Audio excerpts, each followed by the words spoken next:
Let's go. This is the Ray and Adam Show, brought to you by inplayLIVE. The Ray and Adam Show, a podcast where Ray and Adam, two professional sports bettors and brothers, talk about all things sports investing, sports betting, and how to profit in the long run from betting on sports and fantasy football. And now, the Ray and Adam Show, brought to you by inplayLIVE. Let's go. Lorenzo Alexander, you kidding me right now? This is so great. Thanks for coming on, man. This is such an honor to have you here. This is really cool. No, my pleasure. I always enjoy coming on, meeting people, talking ball, right? That's what it's all about for me now that I've retired. Yeah, you bet. So for those of you that don't know, I'm going to give just a little bit of a background on Lorenzo, and then we're going to get right from the horse's mouth. We're going to hear his story, but your rise to, or your trajectory in the NFL, to me, is one of the most interesting stories I've ever heard. I mean, I've been a diehard Bills fan since I was about 12 years old. My dad raised Ray and I to be very loyal. So, during those dark years, there was no getting off the wagon. We were, when we're in. And, so your story, I'll never forget when I first, you signed as a, not exactly a high profile free agent. Mm-hmm. I remember watching a preseason game, and I'm watching, I go, who the hell's this guy? It must be a rookie. I'm texting my brother and my buddy Pep, and I was like, who the hell is this guy? He's making plays everywhere. I think he's going to make the team. And then I'm looking, well, they didn't draft this guy. And then I look, and you're, like you had already been in the league for 7 years and played a number of positions. And, it's just such a cool story. Why don't we talk first about, you would have seen the difference between, guys that were drafted, first, second, third round. And then you're an undrafted free agent. Right. You didn't even know what position they were going to play you at when you came into the show. I mean, you were everything from an O lineman to a tight end to a defensive tackle. Yeah. Yeah. It was, my career is, to your point, it is crazy. It's unique, and it's a blessing in so many different ways. And it's really like a tale of two careers, right? Because a lot of people don't even remember me when I was in Washington and the success I had there on special teams. Most people obviously, recency biased, what I did in Buffalo. And we'll get to that, I guess. But yeah, just going back, coming out, I had always been one of the premier guys in the country. I was highly touted sought after. Obviously I ended up going to Cal, but I was a top 3 defensive tackle in the league or in the country. Had multiple scholarship offers. Obviously ended up going to Cal, Berkeley, because I also knew that academics and obviously being tied to Cal and what that means was significant for me. And I felt like I could play early and obviously increase my chances of getting to the NFL at some point. Right. I went undrafted though, looking back, because in college, I wasn't disciplined. That's what it comes down to. You kind of get caught up into the lifestyle of what people say an athlete should be, from the partying, the drinking, to hanging out with the women. I was a good student, but I didn't put the work on to be a good student in college. And so I got by with C's, 2.7, 2.8 student, which is okay with my football team. As long as you're out there playing and you're eligible, you're good, right? Yeah. So when I look back, that's the reason why I didn't get drafted. I didn't put the same type of work in that you got to know when I was in Buffalo. Right. That individual, I had to mature into that person. And for me, getting not drafted humbled me in a lot of different ways. Made me look internally about who I was and what I wanted to represent. And I went to Carolina, and each stop, there were so many people that I came in contact with that were significant throughout my career at some point. So when I was in Carolina, I was with Brenton Buckner, Steve Smith, Mike Rucker, Julius Peppers, Dan Morgan, right, who eventually became part of the pro personnel department in Buffalo. So just a lot of touch points that actually helped me down the road that I was unaware of at the time, but I needed to be in that space where I was on practice squad, where I was grinding every day, where I couldn't feel comfortable, where my job was literally on the line every single day to keep me in line so that I could develop into the man and the player and the professional that I became. Because without that I think that I guess threat of always losing my job, I would have continued to do the same things. And so eventually I was able to find a niche in Washington. As we talked about, I was on their practice squad for a year as well. And when I was there, I had Joe Gibbs. And I tell people this all the time. My practice squad year in 2006, by far, from a physical standpoint, was my hardest season ever. So if you know anything about Joe Gibbs, when he came to the league, obviously the Hogs won the Super Bowl, old school mentality. Some of the health and safety rules are because of him and how he used to stash guys and have just crazy practices, right? So when he came back, he was that same dude because that's how he won Super Bowls. Sure. And so before this new CBA, we would have obviously the double days, but then in the season, I would take every single rep, offensive line, defensive line, special teams. We would have padded practices Wednesday, Thursday, and then most of the time we would have them on Fridays. And we may go live depending on how he was feeling and how he thought we were prepared for that week. And so I remember times. And just in comparison, Lorenzo, like today, how many practices does an NFL team have a week now? Like that? So you still have three practices, but you only can have 14 padded practices throughout the year. So that's most so less than have one a week with pads. Yes, one a week. We had 3, and I took every single rep. And so that is really where the multi-position, right, that, jack of all trades type of role birthed itself, because I was given look teams and hold my own versus the first team offensive line and defensive line. And then on special teams, I was showing some signs that I could play there. And I remember making the team in 2007 and playing 5 different positions versus the Giants and played really well. And so that's just the birth of it, the beginning of it, and just kind of ran from there. But Chris Samuels, Mike Sellers, Leonard Fletcher, James Thrash, just a ton of good human beings. Danny Smith, who's the special teams coach for the Pittsburgh Steelers, just really shaped me in so many different ways, from my faith to how I was a professional and then how I was able to perform on Sundays.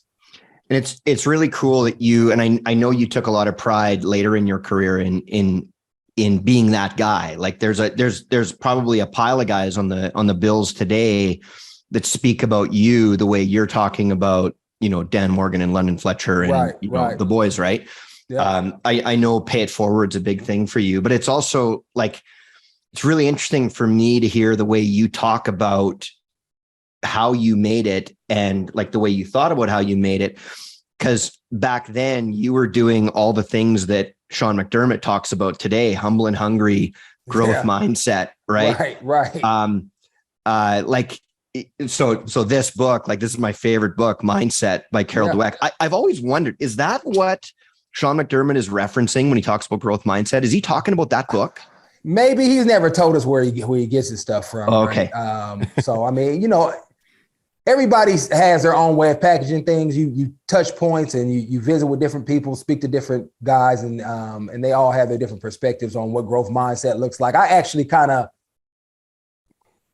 just fell into it watching other guys. I think guys that are just not naturally gifted, but are able to hone their skills and show longevity and success on an elite level. And that's whether you're a doctor, lawyer, teacher, absolutely, athlete, right? They all have those similar principles and traits. And, it just depends on who you ask how they package it. But yeah, growth mindset, trust in the process, all those type of ways of just trying to make sure that you're being intentional. It's all about intentionality and learning and growing regardless of wherever you're at. Our biggest enemy is ourselves, right? In any human being, you understand when you have success, the natural thing is to relax.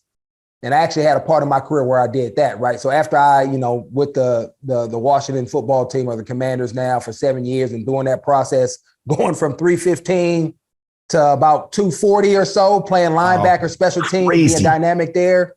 I had a special team. I had a Pro Bowl year, and I kind of relaxed going into Arizona a little bit. I arrived, my arrival moment. I finally accomplished something. Yeah. And then in that off season, I really relaxed. Had gotten paid. It wasn't like the money. I'm gonna relax now. I think it was more of the Pro Bowl. I can breathe a little bit, and because it's hard to stay locked in. And I think that is the hardest, the hardest trait to develop as an athlete or anybody that's successful, being able to mentally lock yourself in and stay focused with all the distractions around us. And when you feel like, oh, let me take a breath, can I come up for air a little bit? You jump at that as soon as you can. And so I ended up going to Arizona, getting hurt. And like really in the first 3 weeks of my season, I tore my Liz Frank, and that really changed the trajectory of my career significantly until I got healthy again once I got to Oakland. But I really, when I look back, it was because not only did I have to travel back and forth because I thought it was important to be with my family. They stayed in Virginia, but I also wasn't doing the little things consistently enough in order to be successful and not be hurt. Because I'm a guy that's relative. I'm extremely athletic and gifted, but on the NFL spectrum, I'm probably on the lower half. And I have to do all those things to give myself the opportunity to go out there and be successful like you saw in Buffalo. Yeah, for sure. The transition to Buffalo. So you go to Buffalo, you've sort of stumbled a little bit.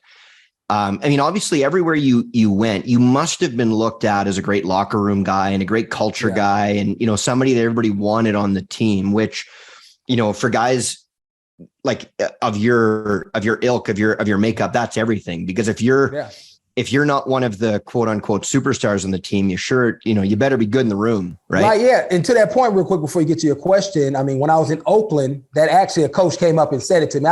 I respect it, but I didn't want to hear that because, you know, as a baller, you want to be out there on the field playing. But he came up to me, my other boy, Ray Armstrong, who ended up going to the 49ers later, he came up to me and said, hey, you know, I was thinking about cutting you. And I didn't really want to be in Oakland. I was like, dang, I wish you would have cut me so I could have double dipped. But that's not the point. The point is, Jack Del Rio was the head coach at that time. He said, I kept you instead of Ray because of the work ethic, the impact that you have on the other guys around you, right? And so I wasn't the starter. I was a special team player doing really well in that area, but I added value to myself. And this is really why I was able to stay in the league while my foot, because I shouldn't have been in the league. I was a shell of myself for a couple of years trying to get back from this foot injury. But I added value in a different way that was impacting other people, thus helping the team win. Therefore, let's keep this guy around. And so to your point, it does matter. And it allowed me to get to Buffalo so then I could showcase what I could do, obviously off the field, but on the field as well. Yeah. Go ahead, Ray. I've heard it said before, Jason Strudwick at Edmonton, a hockey player. He didn't like, he had way less talent than you relative, but what he's always said was, if you can just get in the locker room once, you can figure out a way to stay. Right. So like, it sounds like you started off, you're pretty better talent than I thought by the sounds of it. And then you emerged into that locker room guy. And then all of a sudden something must have clicked where you became that elite player, right? Well, it's all about, I truly believe that there's a lot of guys like me that are seen as, glue guys or expendable in some ways, but it's really just your perception when you come in as a first, second, third rounder, the perception that you have from coaches and GMs, because they oftentimes pick you, is that I'm going to give this guy the most opportunity to make myself look good. Right. And so I had times where I would make a mistake and I, play one or two snaps. And if I make a mistake, I'm out of the game. And you have a first rounder that makes the same exact mistake as I did, he gets to stay in the game, right? Yeah. And so for me, I really didn't get an opportunity to shine because when I was with Washington, I played special teams. That was my mainstay. I would get 15 or so snaps on defense and be productive. And so, but was I going to ever have double-digit sacks? No, because I didn't have the exposure. But when I got to Buffalo was really the first opportunity I had, and that was more out of necessity too. IK tore his knee up, and I think we moved on from my man. I can't think of my man, but he was with the Niners for a long time. He was there right before me. I can't think of his name right now. It'll come to me. We ended up releasing him because they were comfortable with me, and then I got a chance to play a significant amount of snaps, first, second, and third down. So that's why I ended up getting 12 and a half sacks. It was not like I did anything. Was I a better player? Yes, of course. But I got a chance to set guys up the opportunity to play, right? To have the opportunity where they don't block you at all and you end up getting a sack, right? When you're out on the field, those things happen. And so I was fortunate enough to stay around long enough because of the player or the mentor I was in order to then have that opportunity once I got to Buffalo. Well, and that first Bills team that you went on there, that was, if I'm not mistaken, that was Rex's last year, right, in Buffalo? Yeah, I had Rex. Yeah, my first year and his last year. Yeah. So interesting time. I want to cover kind of the Yeah. turmoil or, what that was like. But, the other thing too is, you were one of many guys that could get to the quarterback, right? Like Jerry Hughes was there. Was Mario still there when you were there? No, Mario was gone. We had Kyle Williams, obviously. Big Marcel Darius was still there. Darius was there. Yeah. That was our starting four when I was there, as far as third downs. And it was, some other guys. And it's crazy. I don't mean to be disrespectful to anybody if I forget your name. You play with so many guys. For sure. It's another little tip. I remember asking Darryl Green, because I'm good friends with him. Like, hey, did you play with Todd Bowles? Right. You should know Todd Bowles. He's like, I can't remember. He had Todd Bowles on championship, but Darryl Green played like 20 years. And so I was like, I understand why he didn't know, couldn't remember. Yeah. He just played with a lot of guys. So we had a lot of good guys on that team. That I think helped me learn how to be a better pass rusher and put pressure on guys. Because I think the year before I got here, they were really good. Their D line was great. Yeah. In fact, I think one of those years prior to when you were there, I think there was a year where they had 4 guys with 10 sacks, if I'm not mistaken. Yeah, that might have been like 2 years before I got there. Yeah, I remember that. I think they had a year where Mario, Darius, Hughes, and Kyle Williams all had double-digit sacks, which is that's really hard to do. Yeah, I know. It's crazy how good they were. So let's talk about that transition. So you're the leader. You're one of the guys that everybody looks to. What was it like in that final year with Rex? I mean, obviously you weren't there for the previous years with Rex, but you're one of the leaders. The culture's starting to slip. Things are, kind of going off the rails a little bit.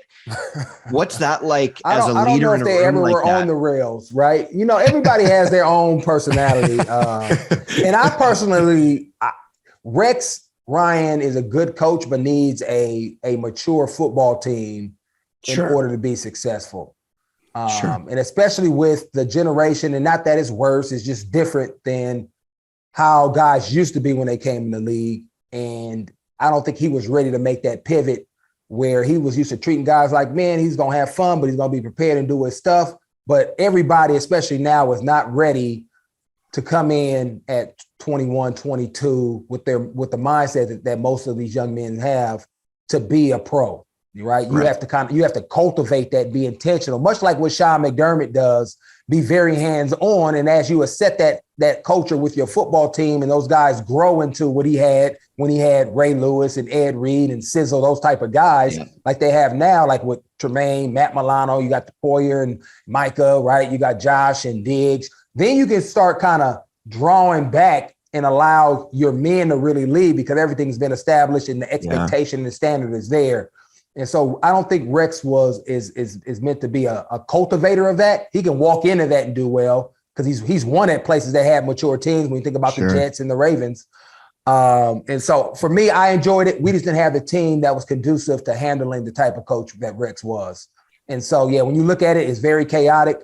Guys would take advantage of him allowing men to be men, right? And everybody in there is not a grown man. They are a man, but with a lot of boyish tendencies. And that's what you get when you don't have a great host of your team and can't make the transition to build that culture. And so other than that, for me, I don't have anything bad to say about him because I think he was a great mind. I had my best year under him. Yeah. He had a complex defense, but I was a smart, obviously Cal player, so I could take advantage of it. Well, some other guys like, man, you're doing too much. I was like, man, this is great for me. I'm out here making plays. Yeah. It's safe to say then, Lorenzo, a lot harder to build a culture than to keep a culture. Yes. Right. Yeah, most definitely. And even harder if you don't have any street cred. Right. So I would say even for Sean, right, being a quarter, never being a head coach. Yeah. Hey, why should I follow you? You don't have anything. Oh, those championships that you put, that was Andy Reid. That wasn't you. Right. That was Ron Rivera. That wasn't you in Carolina. Right. So I think it's even harder when you're getting your first opportunity and you can't point to anything that anchors you or accreditates you in some ways of as far as who you are, why your method works, and why as a player should I fall in line. But obviously he's done a great job with that. And I think having other great players to kind of push his agenda forward, which I think he did a great job of identifying leaders in the locker room, to then go out into the locker room and be his ambassadors on different levels.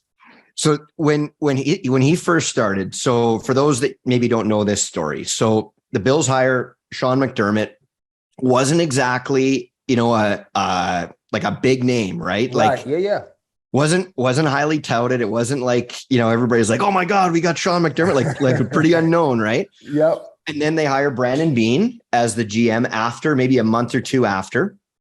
And, they're saying all the right things. We're going to win this year. Our goal is to make the playoffs this year. And then I think it was a week before the season starts, they trade your number one wide receiver and your number two corner. They trade Sammy Watkins and Ronald Darby, and they got back Matthews from Philly. And who else did they get? But it wasn't player from. And then they cut Marcel Darius. Right. So and we didn't sign Stephon Diggs. Not Stephon Diggs. what's Steph's name? Gilmore. Stephon Gilmore. We didn't sign him in the offseason either. Right.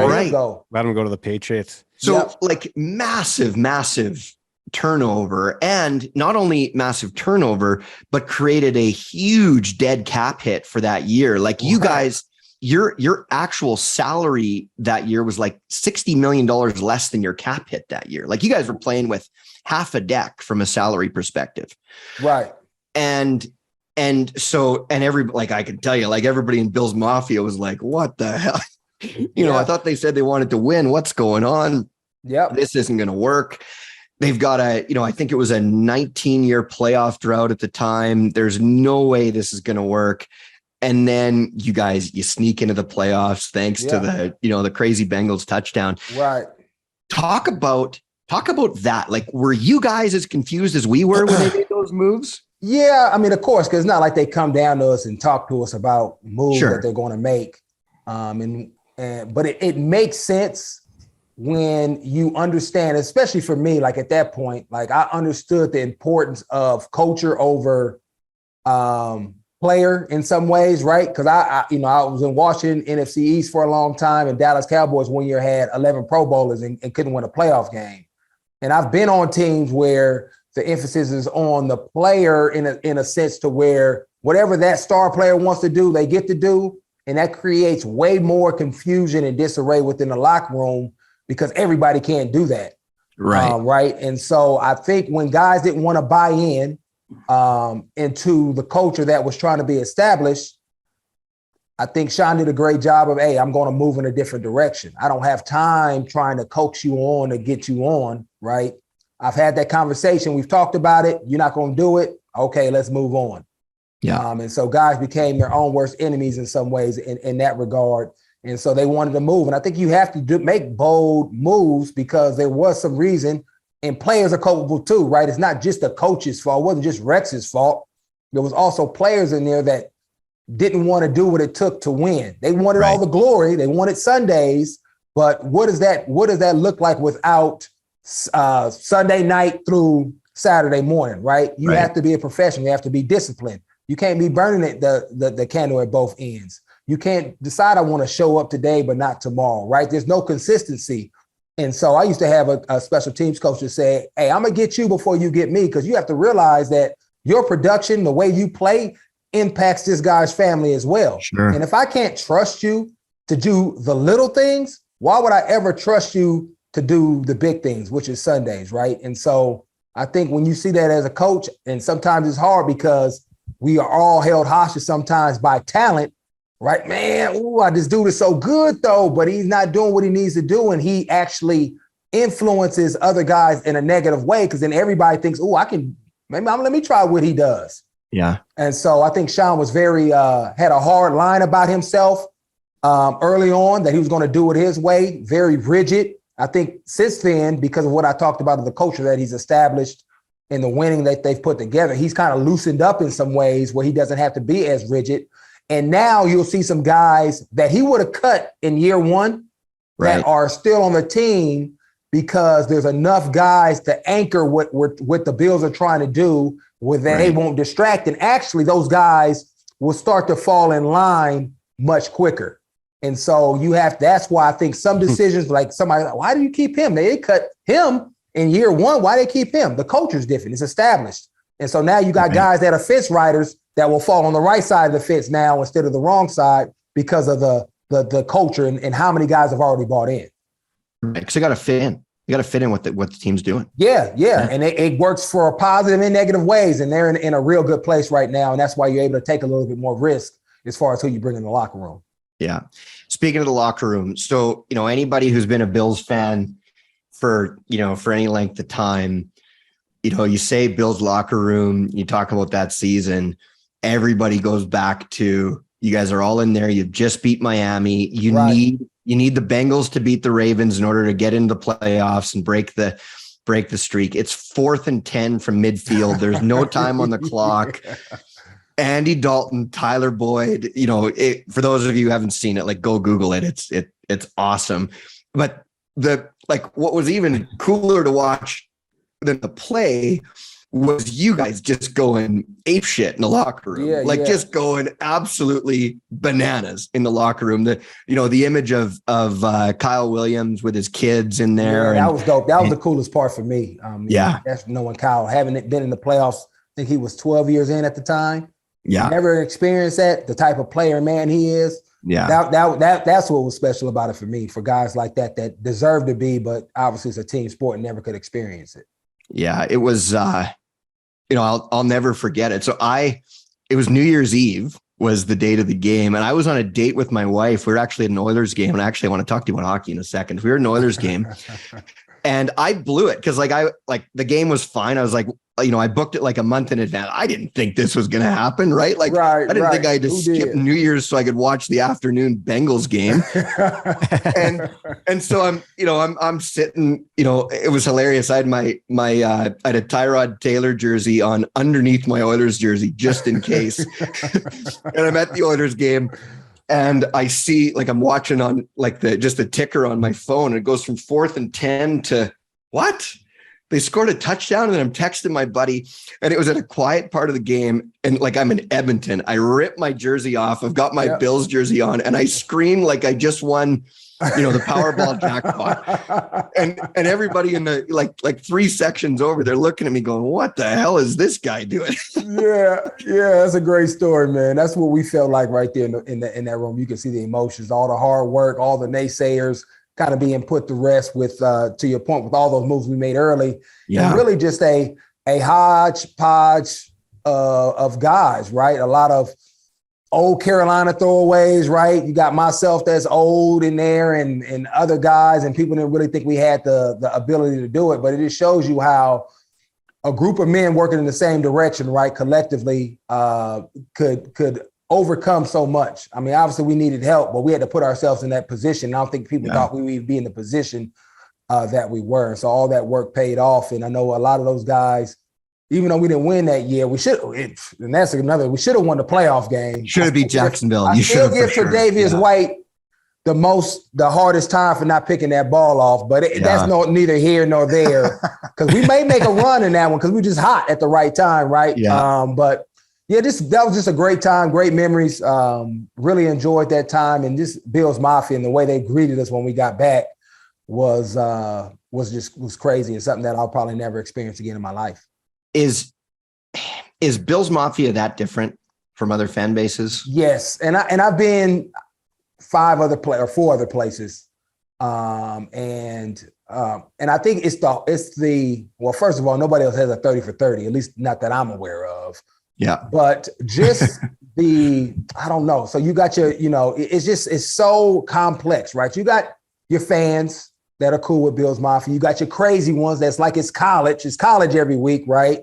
And then you just have passionate people that love the players. And I think just a mixture of everything. You travel well, you're everywhere, you've been through thick and thin, right? And then the support you get, for me, it was more about the support I got off the field, right? You say, "Oh, we love you," but you just love me on the field and other places. But when I was in Buffalo and even here in Phoenix, if I have something, an event, it doesn't take much for people to show out and show up for a great cause, and not only maybe donate, but really giving their time and energy and volunteering has been like the coolest experience where you get where they embrace all of you, right? It's not just me as a football player. And now that the jersey and the helmets come off, you don't want to have nothing to do with me or my family, but you embrace my family as well. And so that experience didn't only impact me, but like my daughter and my son, like Buffalo's their favorite place. They was trying to figure out how they could get daddy to play another year. They love the community. So were we. We all were. Yeah, so I just couldn't do it. You know, body was giving out on me. So that's just how impactful it was. It just didn't impact me on Sundays, but it impacted my family and my day to day. And I think the Bills Mafia does a great job of being fanatics but respectful, all in the same breath. And so there's no other fan base that is more near and dear to my heart and that meant more to me and my family than Bills Mafia. And what's interesting is that like everybody says that, right? Like everybody, like you look at the, those great teams from the 90s, like Jim Kelly and Thurman Thomas. Like I was at the game where they put Thurman Thomas up on the Ring of Honor. Yeah. And what was really neat is after he retired, because he played 1 year in Miami after Buffalo. And then his family was I think they were living in Florida, and his kids were older and all that stuff. And they just kept asking him every day, like, Dad, when are we moving back to Buffalo? When are we moving back to Buffalo? Yep. And just how many people are just begging to move from Florida to Buffalo? Well, they were, and it's because it's the people, right? Like they're just the best. It's definitely not the weather. It's not the weather at all. No. If it wasn't so cold up there, that's definitely a place I could have lived and raised my family and stayed there. It's just a great place. And I think, because a lot of people are ignorant to what's going on in Buffalo. Because Buffalo, cold, gloomy. Who want to go up there, right? But you get up there, get immersed in the culture and the people, and it's just it's life changing in a lot of ways. From the people that I've gotten to know now, call friends and family, that will be part of my life for the rest of my life. Yeah, that's pretty awesome. It's really special stuff. And everybody who's been a diehard Bills fan for forever, they know this stuff. Like I've never lived in Buffalo, but I just love the city. I've been there lots of times, and so has Ray. And okay, we're gonna move on to some other things, but before we do, we'd be remiss if we didn't talk about Josh Allen. So you played with Josh Allen for, was it 2 years? Yeah, I got 2 seasons. I got his rookie year, and his and then the year after.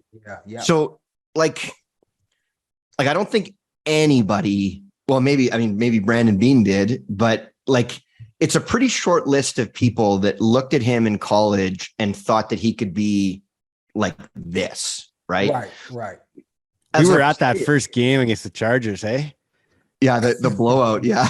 They got smoked. So, we got blown out the first 2 weeks that year. That's the year I think Ovante retired on us at halftime. Yeah. At the game. We were at the game. He retired. He quit at halftime.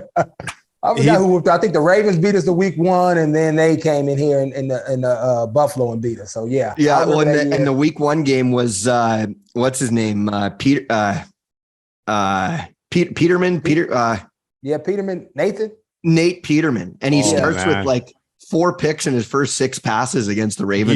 He was a sports bettor's dream though, because you could just pick turnover next drive every single time.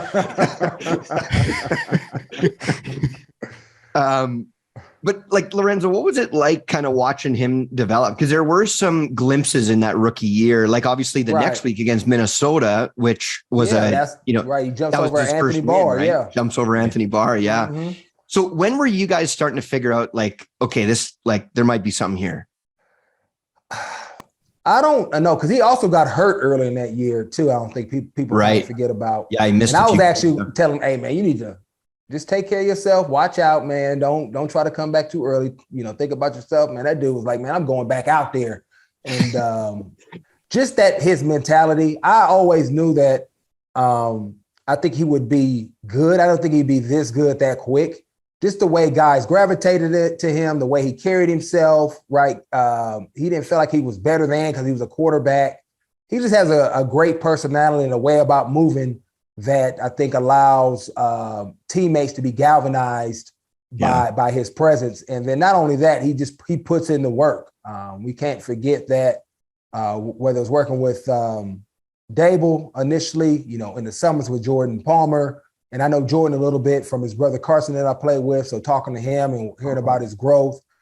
And then adding in Stephon Diggs, when you add in a top 5 receiver, that always helps that too, that confidence. And I think a mixture of all of those things has allowed him to supersede expectations and really fast forward his career probably three or so years. And now he's, the premier quarterback as far as what he's able to do with his legs, his arm, his mind. He's just taken to the game to another level. And then you add in his leadership qualities.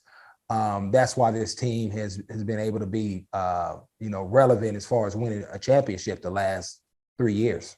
Yeah, for sure. Yeah, and hopefully they get it done this year. He does like Justin Bieber. That's his only thing. Our rookie year, because they sat him next to me in training camp, and every day this dude would bump Justin Bieber just to mess with me. So I couldn't stand him for that.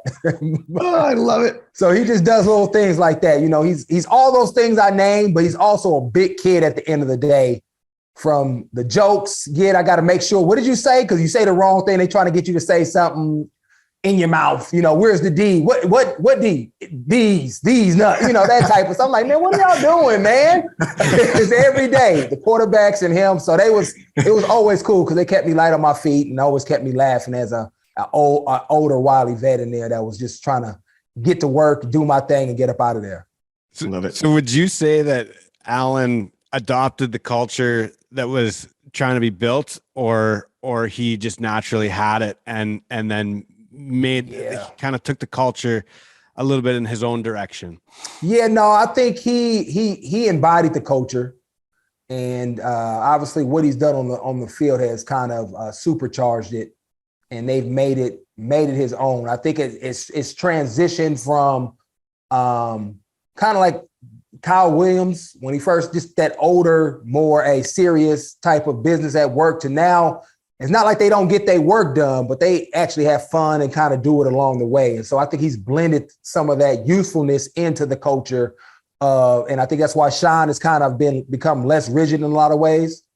But he gets his work done. He just likes to have a lot of fun and that's the dream, right? Stuff and the handshakes along the way. Yeah. And that's just get your work done and have fun. Right. That's the way to do it. Yeah, it is. But that's not how the league always was. And so I think he really has embodied having this fun, cool atmosphere, but I'm also going to get my work. A lot of cats just want to have all the fun and dance, but there's no substance behind it. Josh has done a great job of blending the two, where I got all these handshakes, but I'll still run right down your face, and I'm going to throw this ball and put it on the mark. I'm going to put the work in and film study, all those things. And then I get to showcase, I get to dance and all my handshakes with it.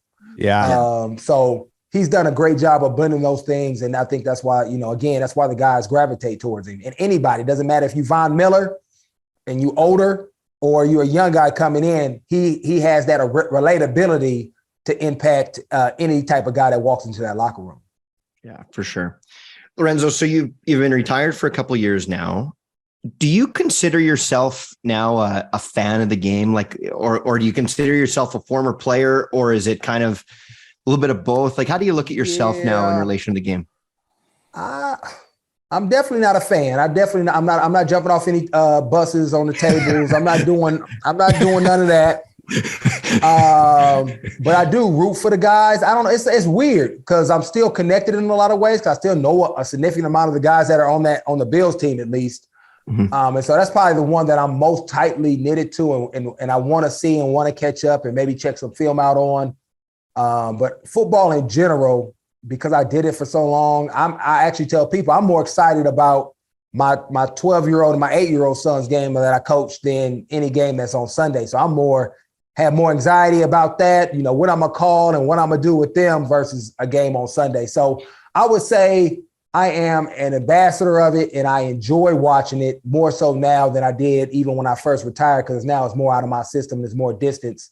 But I'm a fan of the guys that I had a chance to play with, and that's really all the organizations. So I'll throw on a Green Bay game to see A-Rod because I played with him in college, or Derek Carr with the Raiders. Or it's probably countless other guys around the league that I've had a chance to see. So I like to see those guys do well, but in particular, I want to see the Buffalo Bills actually win a championship. Even though I sometimes, so forgive me, Bills Mafia, when I have to go and I'm a ambassador for the Washington Commanders, I'll throw that on, and I'll throw the Oakland Raiders on. I also want to get a paid appearance from them too. So I gotta help everybody, right? But in my heart of hearts, at my core, I'm part of Bill's Mafia. That's who I rock with. As I, kind of, if I had to pick, I would always pick Bill's Mafia. It feels like a lot of the alumni. Maybe, I'm not going to call you a fan, but it seems like a lot of the Bills alumni has become a fan of that team and really want to see them win. I feel like this team can win for all those guys that didn't. Am I wrong? They have the opportunity to. Would it feel like they're doing it for you? Like I was really choked when Jerry Hughes left, because he was the last of the team that you were on. Like, you would have liked to see one of those guys that started right, the culture and the shift, be able to take part of it. I'm never going to ask a guy to do it with me, but I'm definitely going to celebrate with you. And this will be a great year to do it. I live in Phoenix, so I will be right there at every single thing that I can be a part of if they can go and win it. And I think it will definitely be kind of close. I don't know what the right way to say it is, but kind of heal some of those wounds and salt in the wounds of what happened with those 4 Super Bowl teams, right? Yeah. I don't think you're necessarily doing it for them, but it'd be great to see one win where they can actually participate in the festivities of what they should have really achieved. That's why I loved I don't know if you saw it, but they made a video before the first week of the year with Von Miller, and he said, burn it all. Like, they were talking about all the demons, right? Right. Through like the photos of all the different things that happened, burn them all. Like, enough. Like, we're done with this. Like, no more. We're done. Right. That was great. I guess, they didn't want to carry that weight on their shoulders. Like, no, and I don't think they do either, right? I think the fans do, because you've been there in the totality of all those Super Bowls appearances and the 17-year drought, right? But when the players themselves, Josh didn't experience none of that. I mean, for the most part, why carry that you burden? Know what I mean? So you have to, you understand the weight, you understand the history as a player, but you don't necessarily attach yourself to that, because that is a lot to carry. It's all on you, if you don't do it, so you got to kind of separate yourself from it as well, even though you're aware of it and what those men really did in the 80s and the 90s to really set this franchise like atop of the NFL. Lorenzo, we're going to talk about, excuse me, what's going on in the league today and kind of what you're seeing and what you're excited about. I got to ask one more question about your time in Buffalo. So one of my favorite Bills kind of media moments was you were getting your kids into hockey, and I'm guessing you didn't. I'm guessing you didn't grow up playing hockey. No, the furthest down, I can't skate at all. Not good. So like, what was that like? I mean, like, I always say that hockey, like, if an alien were to come down to Earth and you're going to describe the weirdest sport you could, it would be hockey. Like, it's so bizarre to somebody who's not accustomed to it. Right. So what was that like being a hockey dad, for one? And the second part is, are your kids still playing? Well, no, I'll start with the latter. No, they're not playing. I think COVID kind of messed that up. Obviously hockey is so much part of the culture in Buffalo. And so all their friends that they went to school were doing it. So they wanted to do it. Yep. But when we came to Phoenix, even though we have a professional team here, COVID shut down everything. So they kind of forgot about it. And because I didn't play it, I didn't do it. It's not something they see or were reminded of. Sure. But I've always been a fan of the sport. I played in Washington, so I got to see the Capitals play all the time. Alexander Ovechkin, that whole squad, and watch them kind of develop and obviously eventually win a Stanley Cup. Yep. And so I understand the sport, appreciate it. It's crazy, what those guys are able to do on skates that big, that fast. And so I enjoyed it. And it was a sport that I was familiar with. It wasn't, foreign or anything to me. And I always encourage my kids to try different things. My 12-year-old, well, he wasn't 12 then. He was probably 8 then. Mason is my oldest son, was a natural. He jumped on skates and was skating backwards and twirling in a week, where I could never do that. I'm, busting my ass, falling and slipping. So he really enjoyed it, was really good. And then my youngest son, Miles, who had to be, how old is he now? He's 8. So like 5 or 6, he was just getting into it, the skating, but he loved it. Wanted to play goalie, loved to be out there. And it was really a fun time to do something different and expose him to something different. that's just going to help them be better athletes overall. Well, good thing you got him out of it. Nobody wants to raise a goalie. Goalies are weird. Nobody needs to raise a goalie. He is a little different, and I love him for that. There you go. Look at the time. We got to transition here. As much as I love to talk about this stuff all day, let's talk about the league today. And first of all, how's the league different than when you played, or is it, is it a lot of the same? I was fortunate enough to be a bridge player, right? So I have that old school pre-2011 where health and safety wasn't as much of a priority, and now where it is. And I think because of the shift in rules, you have guys in the league now that can play that probably wouldn't be able to play when I first got in, because the game was more of a game of attrition and who could be the strongest, toughest, and survive, double days, 3-hour practices, padded practices.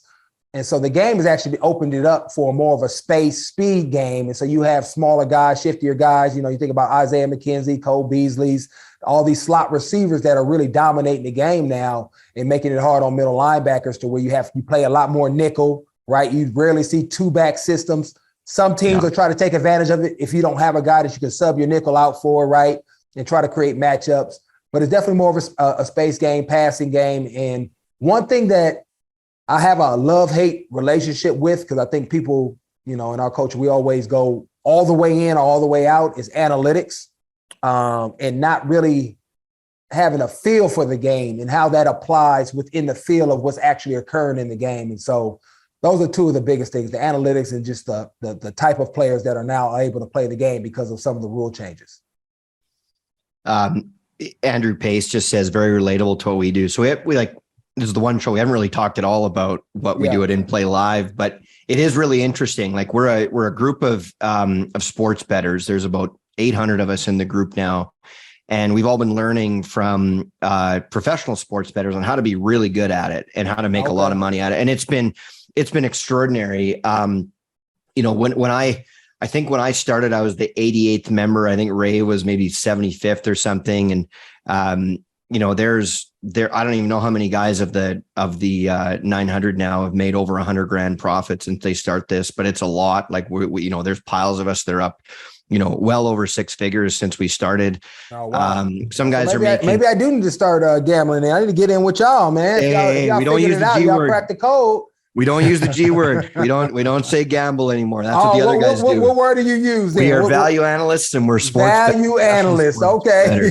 We're looking for value. You bet. We're looking to get more money. The branding in it all. Oh man, I'm a value analyst, babe. That's right. I'm a value analyst. Exactly. That's what I tell my wife all the time. Exactly. Yeah. But there are so many like similarities about, staying humble and the part that really stood out for me is when you thought, okay, I made it. And then you got loose and you lost it a little bit. Everybody that does inplayLIVE, we all do the same thing. You have your first, you make a bunch of money. You're like, oh, I got it. And then you start, betting loose and you lose it all. Yeah. But it's just such an interesting perspective, like to look at how hard you've had to work and how you've scratched and clawed and you've done all these things to make it. And we preach all those same things in these group, humble and hungry, growth mindset, constantly adapting to the changing world. Right.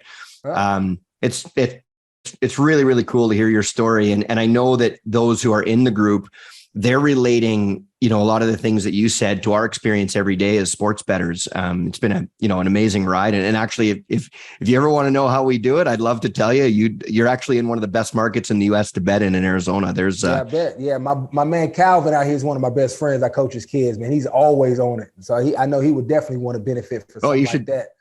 I'm gonna have to plug him in with you guys. You're not talking about Calvin Ridley, are you? Yep. Yeah, that's a joke, Calvin Ridley. Yeah. Calvin Ridley. I didn't hear what you said, Calvin Ridley. No. He's out of football over a 15-year-old. This is Calvin Bay. He did play hoop, and he's a hooper. Oh, there you go. Well, college basketball is our favorite sport to bet on, if you can believe it. So, he would love it. Yeah, that's awesome. Lorenzo, just if we could finish with just a few kind of quick hit questions. So, you mentioned you're coaching your kids. I coached my kids in hockey when they were coming up, and Ray's kids are a little younger. I know he's, he can't wait to do the same. Right. Does coaching your kids, does it maybe give you the bug to try to do this as a career post football? No, it's too much time. It's too much time. Maybe when I'm an empty nester, maybe. The Bills did offer me an opportunity to coach, and I've had some other people reach out, but it's just too time consuming. And I'm in a point in my career, and I was fortunate enough, really good with my money where I don't have to go coach. Right. I can choose to coach. So if the time where it's in my career, and because fortunately I've been around a lot of guys that I've played with that become head coaches, where I can maybe reach out, hey, can y'all need a quality control or a linebacker assistant, where I can maybe jump in the game, 10 years down the road, but it won't be before all my kids are out the house. Of all the guys you played with, who do you think would make the best coach of all the guys that you played with in your career? The best, I think London Fletcher would be one. He would be an excellent defensive coordinator. Yeah, he's probably one of the few guys that I played with that could also call a game while he was within the game. Mm-hmm. He had that type of perspective in mind. And then he was also undrafted as well. Right. And so how he had to work, I think sometimes when the game comes easy to you, it's really hard to communicate it. And so London had to work for it, had to grind his way up to who he became. Now he's, in my mind, a Hall of Famer. Most people probably say borderline, but he's a Hall of Famer in my mind. And so he could do a great job of educating other people on the game.